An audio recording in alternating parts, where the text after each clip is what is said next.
Good evening, my Real News Midday TV family. Welcome back to the channel for another news update. And in the news this evening, child rescued after being washed away by a river in St. Mary.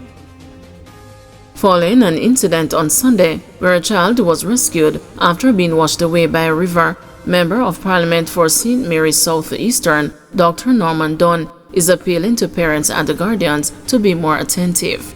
The child was reportedly left unsupervised by family members during an outing at the Wogwater River in Castleton.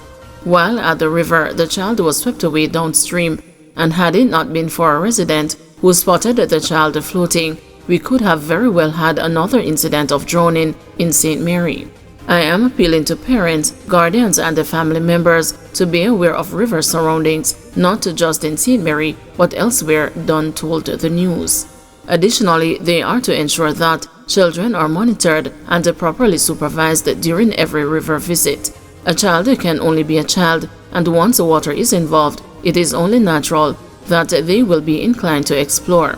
My understanding also is that the child involved in the incident suffered injuries to the mouth and to a section of the head.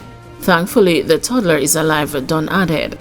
The incident came on the heels of 2 cases of drowning involving 19-year-old Kristen Steele and the 25-year-old Omar Skyers, who were swept away by the Wogwater River on September 12. Both bodies have since been recovered. Body of carpenter found inside building in Westmoreland, suicide suspected.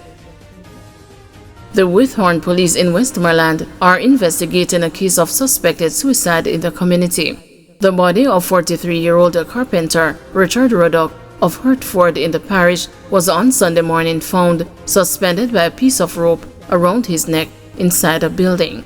The police reported that a letter was found at the scene. They say cops were called to the area around 3 a.m. where Ruddock's body was found on the 3rd floor of the building. It was removed. A post-mortem is to be conducted. Taximan charged with assault after alleged machete attack on female. 40-year-old Dwayne Ferguson, a taxi operator of Cherry Gardens, Spanish Town, St. Catherine, has been charged with assault, occasioning bodily harm, and assault at a common law following an incident along Wellington Street, Spanish Town in the parish on Friday, August 23. Reports are that about 10:30 a.m., Ferguson visited his spouse at her place of employment and an argument developed. During the argument, Ferguson allegedly slapped the woman in her face several times, causing pain and swelling. He then proceeded to point a machete in her face. A report was made to the police, and Ferguson was subsequently arrested and charged on Friday, September 28. A court date for Ferguson is being finalized. Taxi operators protest the poor state of road in Newark's St. Catherine. Scores of taxi operators who ply several routes in Linstead, St. Catherine, withdrew their services on Monday morning to protest against the poor state of the Newark's main road. The taxi operators did not block the road, but gathered peacefully to highlight their grouses. Operating on this road on a daily basis, it is costing us taxi operators very much. Every weekend, sometime in the middle of the week, you have to go to the garage and check your vehicle. So sometimes you spread the lease at 30,000, and that's just for parts alone. I used to work late at night, sometimes late at night, because you know some parts work in town, some commuters work in town, and it is very ticklish to reach over here. And if the road stays so in this condition, and you can't go through the night is very hot, it is very hazardous. Our lives is at risk. So, in order to our safety, we have to stop work early. Police seized gun in Gravel Heights, Spanish Town snap raid. The Spanish Town Police in St. Catherine early this morning seized an illegal gun during a snap raid in Gravel Heights. No arrest was made in connection with the seizure. This is the 4th gun to be seized in the St. Catherine North Police Division for this year. The firearm was a Smith & Wesson pistol affixed with a magazine containing 7 rounds of .38 mm cartridges. The investigation continues. JLP to select Trelawney Southern candidate soon, says Chang. General Secretary of the ruling Jamaica Labour Party, Dr. Harris Chang, says a candidate for Trelawney Southern, which has been without a representative for just over a year, will be selected soon.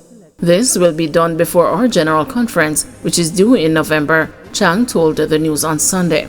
We are putting things together, and the candidate will be named shortly, he stated when pressed. The constituency has been without a member of parliament since September 2023, following the resignation of the JLP's Marissa Dalrymple Philibert. Former MP Devon McDaniel had applied to represent the party but has not received a response. Despite this, he said he still supports the party. My ship has left the harbor.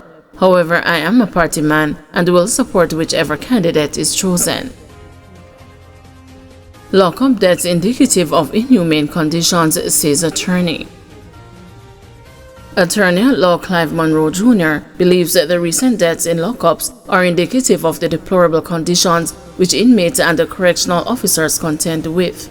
The Independent Commission of Investigations confirmed that it is probing 3 incidents in which detainees died while in custody over the last week.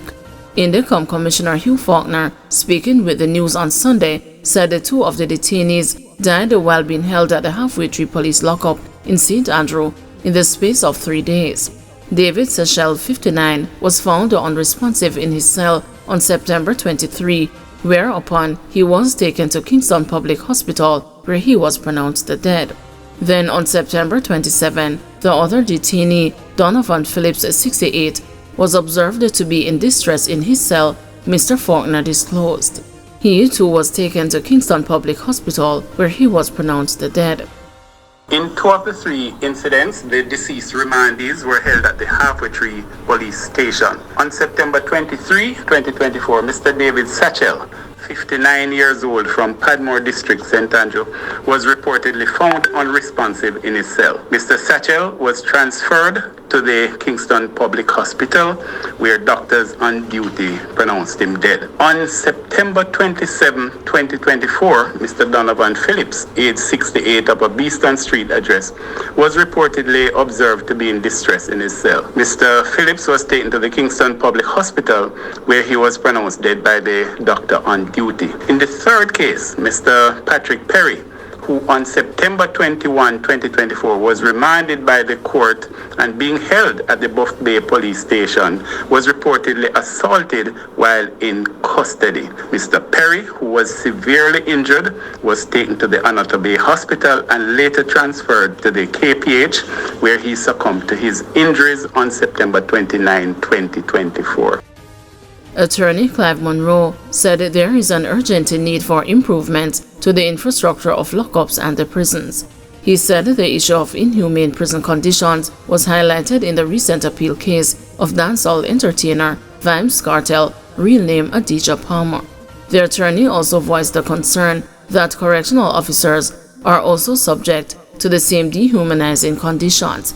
He said the stench emanating from some of these facilities is an indication of subhuman conditions being experienced by detainees. For a lot of persons, the notion that you care about a convict is a powder puff idea. This is a part of the punishment. They deserve this punishment. Now, my own understanding of the law is that the punishment is not the loss of your dignity, it's the loss of your freedom. It is true that there are persons who are in poverty, free, but live in poverty in Jamaica. That doesn't mean that if you're at the government's pleasure, while you're at the king's pleasure, that a part of your punishment should be to live in subhuman conditions. On top of that, one of the things that we tend to forget is that very free employed civil servants, public servants, exist in the same space. Yes. And go home to their wives, their husbands, their children, their mothers, their fathers, living in essentially the same conditions that these detainees are subjected to. For a lot of persons, the notion that you care about a convict is a powder puff idea. This is a part of the punishment. They deserve this punishment. Now, my own understanding of the law is that the punishment is not the loss of your dignity, it's the loss of your freedom. It is true that there are persons who are in poverty, free, but live in poverty in Jamaica. That doesn't mean that if you're at the government's pleasure, while you're at the king's pleasure, that a a part of your punishment should be to live in subhuman conditions. On top of that, one of the things that we tend to forget is that very free employed civil servants, public servants, exist in the same space. Yes. And go home to their wives, their husbands, their children, their mothers, their fathers, living in essentially the same conditions that these detainees are subjected to. Thank you everyone for watching. See you tomorrow morning at 6 a.m. for another news update.